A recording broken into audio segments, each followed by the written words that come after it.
नमस्कार, बहुत स्वागत है आपका। मैं हूं आपके साथ सुमित शर्मा। छत्तीसगढ़ की सियासत में भी अब बुलडोजर का शोर सुनाई देने लगा है। यूपी और एमपी जैसे राज्यों में सफल प्रयोग के बाद बीजेपी का बुलडोजर अब छत्तीसगढ़ में भी दौड़ने लगा है।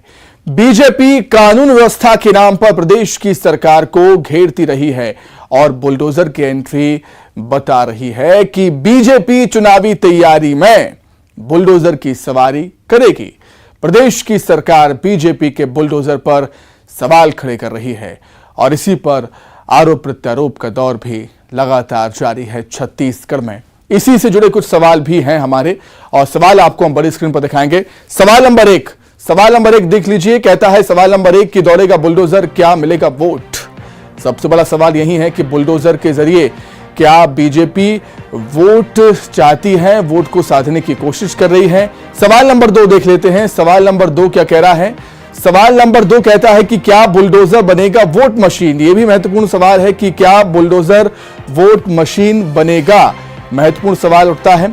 सवाल नंबर 3 देख लेते हैं। सवाल नंबर 3 क्या कह रहा है? सवाल नंबर 3 यह है कि कितना सफल होगा बुलडोजर वाला प्रयोग? मध्य प्रदेश और उत्तर प्रदेश में यह सफल रहा बुलडोजर का प्रयोग। छत्तीसगढ़ में क्या असर इसका दिखेगा?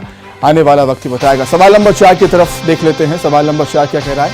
यह भी देखिए कि कानून व्यवस्था का मुद्दा, बुलडोजर से कितना बल मिलेगा? कानून व्यवस्था को लेकर लगातार बीजेपी हमलावर है कांग्रेस पर। अब बुलडोजर की एंट्री हो चुकी है।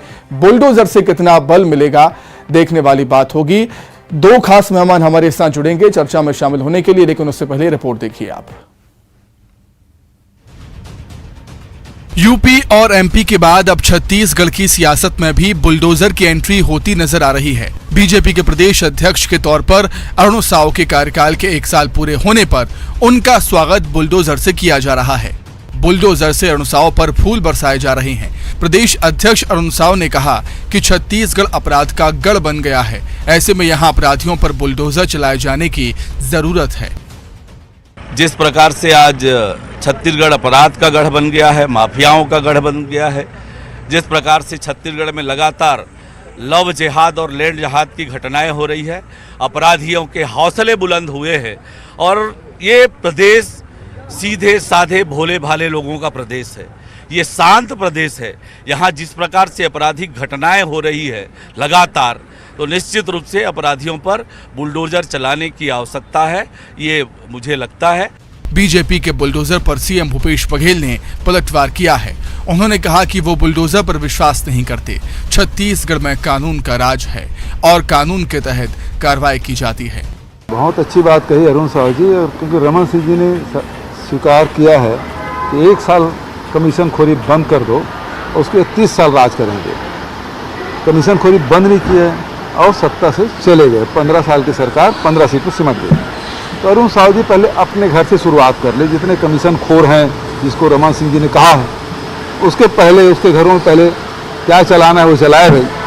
और हम लोग को बुलडोजर वगैरह चलाने में विश्वास नहीं करते, कानून पे विश्वास करते हैं। कानून का राज हमारे छत्तीसगढ़ में है और विधि सम्मत कार्रवाई हम लोग करेंगे। बीजेपी शासित राज्यों में बुलडोजर कानून व्यवस्था का प्रतीक बन गया है और अब चुनाव से पहले छत्तीसगढ़ में भी बीजेपी बुलडोजर दौड़ाने लगी है। इसके जरिए बीजेपी प्रदेश की सरकार को तो घेर ही रही है, कांग्रेस भी पलटवार कर रही है। बुलडोजर पर वार पलटवार का दौर जारी है। रायपुर से युगल तिवारी के साथ ममता लांजीवार की रिपोर्ट।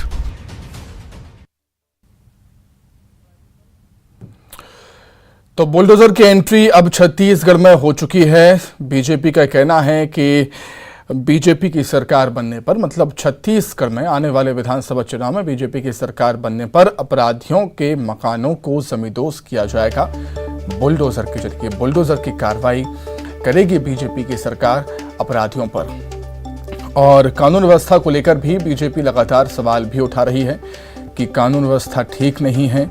लगातार अपराध, क्राइम छत्तीसगढ़ में बढ़ रहा है और बीजेपी ने तो छत्तीसगढ़ को अपराध का गढ़ तक बता दिया।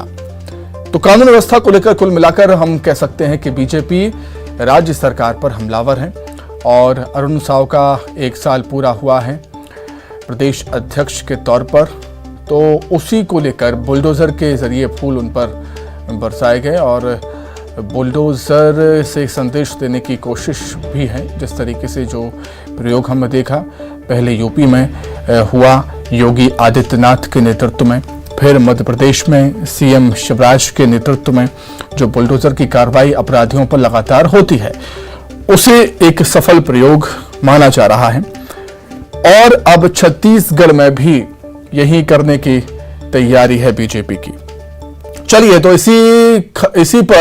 इसी मसले पर चर्चा करने के लिए दो खास मेहमान हमारे साथ जुड़े हुए हैं। कांग्रेस से हैं कांग्रेस प्रवक्ता नितिन भंसाली जी, और बीजेपी से हैं हमारे साथ बीजेपी नेता राजीव चक्रवर्ती जी। आप दोनों का बहुत स्वागत करता हूं मैं न्यूज 18 मध्य प्रदेश छत्तीसगढ़ में। राजीव जी, शुरुआत आपसे करना चाहूंगा मैं। बीजेपी कह रही है कि अगर उनकी सरकार बनती है आने वाले विधानसभा चुनाव में तो अपराधियों पर बुलडोजर चलेगा। क्यों, आखिर इसकी जरूरत क्यों है? राजीव जी। देखिए, पिछले 4.25 वर्षों में प्रदेश में बहुत अराजकता है, प्रदेश में बहुत भयानक भ्रष्टाचार लिप्त है, प्रदेश में जमीनों का बंदरबाट किया जा रहा है किसी एक के ऊपर, और कुल मिलाकर जो भयावह स्थिति है, जो उत्तर प्रदेश में जिस प्रकार से जंगल राज था या जिस प्रकार से बिहार में जंगल राज था, और बुलडोजर है प्रतीक नवनिर्माण का, बुलडोजर है प्रतीक कि नवनिर्माण के पहले जो विध्वंस होता है उसके पहले का प्रतीक है। जिस प्रकार से उत्तर प्रदेश में बुलडोजर एक प्रतीक बनकर लोगों के बीच में रच बस गया है, और वो एक कहानी कहती है कि किस प्रकार से अवैध निर्माण पर बुलडोजर होता है, जिस प्रकार अवैध माफिया राज के ऊपर बुलडोजर है, ठीक उसी प्रकार से छत्तीसगढ़ में डॉक्टर अरुण साहू जी ने कहा है कि जब हम आएंगे तो उसी बुलडोजर का उपयोग करेंगे। जिस प्रकार से यहाँ की सड़कों की हालात है, सड़कें बन गई है कागजों में, लेकिन हकीकत कुछ और बयां करती है। उन सड़कों पर बुलडोजर चलेगा और नया निर्माण होगा। जिस प्रकार से यहाँ पर अपराधियों की शरणास्थली हो गई है, उस अपराध पर बुलडोजर चलेगा। जिस प्रकार से छत्तीसगढ़ में भ्रष्टाचार, भय, भूख का वातावरण है, उस भय और भूख और भ्रष्टाचार पर बुलडोजर चलेगा। और जिस प्रकार से छत्तीसगढ़ में ये जो अराजकता की स्थिति है, उस पर बुलडोजर चलकर एक नया नवनिर्माण छत्तीसगढ़ की हमारी भारतीय जनता पार्टी की सरकार करने वाली है। इसलिए ये बुलडोजर प्रतीक है जो जनमानस का एक लोकप्रिय, जिस प्रकार से पहले हम कहते थे कि अपना निशान हल्दर किसान, जो हल्दर होता था एक शुभांकर होता था, उसी प्रकार से बुलडोजर भी एक शुभांकर आ चुका है जन जन के मानस में, पूरे भारतवर्ष में। इसीलिए अरुण साहू जी ने कहा कि हम बुलडोजर लाएंगे, और निश्चित रूप से लाएंगे, और हमको अपार जन समर्थन मिल रहा है। ठीक है, लौटता हूं राजीव जी आपके पास। नितिन जी, छत्तीसगढ़ में अपराध बढ़ा है ये कहना है बीजेपी का, क्राइम का ग्राफ बढ़ा है ये कहना है बीजेपी का। यहां तक छत्तीसगढ़ को अपराधगढ़ भी बीजेपी बता रही है, क्या कुछ कहेंगे नितिन जी आप इस पर? रिकॉर्ड ब्यूरो तो नहीं बता रहा है कि छत्तीसगढ़ में अपराध बढ़े हैं। नेशनल क्राइम रिकॉर्ड ब्यूरो के आंकड़े तो बोलते हैं कि अपराध में छत्तीसगढ़ में कमी आई है। अपराधों की संख्या देख लिए तो देखिए उत्तर प्रदेश पहले नंबर पर है, कितना बुलडोजर चलता है इनका।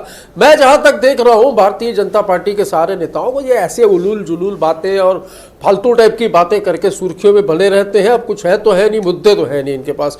बुलडोजर का उपयोग देखिए, जो चीज हो उस चीज का उपयोग किन चीजों में किया जाना चाहिए, जिस चीज के लिए वो बना है उसमें हो तो बेहतर है। मैं पूछना चाहता हूं कि इस प्रदेश में डॉक्टर रमन सिंह की सरकार थी, जब जरियामाली, एडमसेटा, एर्रा, बोर में जब विध्वंसकारी घटनाएं हो रही थी, तब ये डॉक्टर रमन सिंह का और भाजपा का बुलडोजर कहां था? उन्नाव, कठुआ, हाथरस में जहां भाजपा के नेता जहां अपराधी होते वहां पर इनका बुलडोजर कहां था?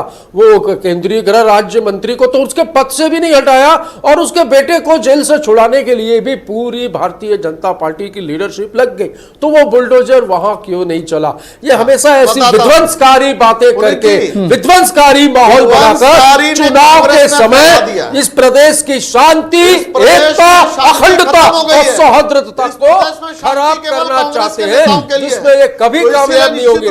मैं पूछना चाहता हूं, 15 साल में जो यहाँ पर गुंडा राज था, जो यहाँ पर नक्सली वारदातें होती थी, जो यहाँ पर होता था, जो अपराधियों के घर पर बुलडोजर क्यों नहीं चलता था? क्या आपके बुलडोजर का डीजल खत्म हो गया था? या आपके बुलडोजर? ठीक है। अच्छा नितिन जी, लौटता हूं।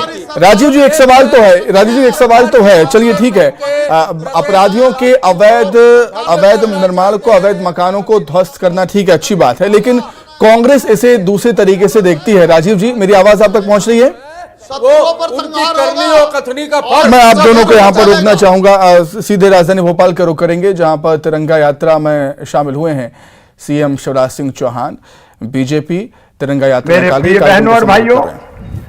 अपने हर घर याद रखना तिरंगा जरूर फहराना। बोलो सब फहराएंगे? जोर से बताएं, फहराएंगे? ये हमारे देश का मान, सम्मान और शान है। ये देशभक्ति का प्रतीक है। यही हमारी प्रगति है, यही हमारा विकास है, यही हमारा गौरव है और यही हमारा आत्मसम्मान है। और इसलिए कल हर घर तिरंगा फहरना चाहिए। और 15 अगस्त का स्वतंत्रता दिवस का पर्व केवल सरकारी कार्यक्रम नहीं है, जनता का कार्यक्रम बन जाए। इसलिए आइए, कल लाल परेड मैदान आइए, धूमधाम से जश्न आजादी मनाएंगे, स्वतंत्रता दिवस मनाएंगे और अपने देश को आगे बढ़ाने के लिए अपने प्रिय प्रधानमंत्री नरेंद्र मोदी जी ने जो 5 प्रण लेने का कहा है, कल हम वो 5 प्रण लेंगे। मैं एक बार फिर भोपाल वासियों को, प्रदेश वासियों को स्वतंत्रता दिवस की हार्दिक शुभकामनाएं देता हूं। और लाडली बहनाओं, याद रखना, इस बार की राखी बड़ी धूमधाम से मनाएंगे और 27 तारीख को जमहूरी मैदान में भाई और बहन फिर मिलेंगे। एक बार फिर आप सब प्रदेशवासियों को हार्दिक शुभकामनाएं। बोलिए भारत माता की वंदे वंदे। बहुत बहुत धन्यवाद, प्रणाम, नमस्कार।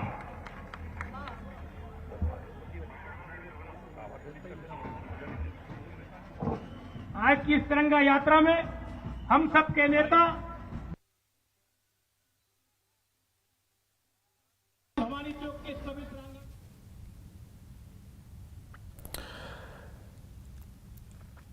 तो तिरंगा यात्रा में शामिल हुए सीएम शिवराज सिंह चौहान। उसके बाद जब तिरंगा यात्रा समाप्त हुई तो आम जनता को संबोधित भी किया और सभी से अपने घर पर तिरंगा लगाने की अपील भी की है। पिछली बार भी हर घर तिरंगा अभियान चलाया था बीजेपी ने और इस बार भी हर घर तिरंगा अभियान के तहत बीजेपी सभी से अपील कर रही है। बीजेपी के नेता हर आम जन से अपील कर रहे हैं कि अपने घर पर स्वतंत्रता दिवस के अवसर पर तिरंगा जरूर लगाइए। हर घर तिरंगा अभियान इसे नाम दिया है बीजेपी सरकार ने। सभी से अपील कर रहे हैं। सीएम शिवराज सिंह चौहान ने अपील की है कि अपने घर पर तिरंगा जरूर लगाइए। और उसकी पहले की तस्वीरें आप देख रहे थे, ये आपके सामने भोपाल से, जहां सीएम शिवराज तिरंगा यात्रा में शामिल हुए थे। बड़ी संख्या में बीजेपी समर्थक, बीजेपी कार्यकर्ता, मुस्लिम महिलाएं भी वहां पर नजर आईं और सीएम शिवराज पर फूलों की बारिश करती हुई नजर आई थी। तो कल स्वतंत्रता दिवस के मौके पर राजधानी भोपाल में भी जगह जगह कार्यक्रम होने हैं। सीएम शिवराज कार्यक्रम में शामिल होंगे और उससे पहले आज तिरंगा यात्रा निकाली गई। राजधानी भोपाल के मुख्य चौराहों से होती हुई ये तिरंगा यात्रा, बड़ी संख्या में बीजेपी के कार्यकर्ता, बीजेपी के नेता, आम जन भी इस तिरंगा यात्रा में शामिल हुए थे। और कार्यक्रम को संबोधित करते हुए सीएम शिवराज ने सभी लोगों से अपने घर पर तिरंगा झंडा लगाने की अपील की, तिरंगा लगाने की अपील की और सभी से इस पर्व को मनाने की अपील की। राष्ट्रध्वज का सम्मान करने की बात कही।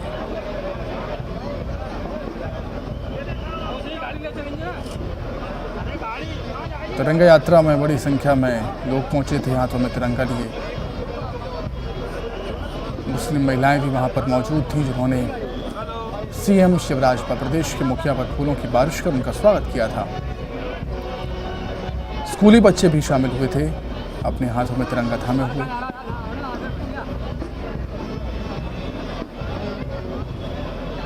ढोल लगानों की थाप पर कई कार्यकर्ता नाचते हुए भी नजर आए। डीजे की धुन पर कई कार्यकर्ता नाचते हुए भी नजर आए। तो कुल मिलाकर राजधानी भोपाल देशभक्ति के रंग में रंग चुकी है इस समय। कल स्वतंत्रता दिवस है, जगह जगह कई कार्यक्रम भी होंगे।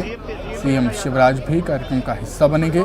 उससे पहले राजधानी भोपाल के मुख्य चौराहों से होती हुई तिरंगा यात्रा निकाली गई।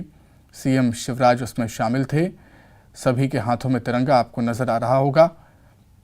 स्कूली बच्चे थे, मुस्लिम महिलाएं थीं। मुस्लिम महिलाओं ने फूल बरसाकर सीएम शिवराज का स्वागत किया और सीएम शिवराज ने सभी से कल अपने घर पर तिरंगा लगाने की अपील भी की है।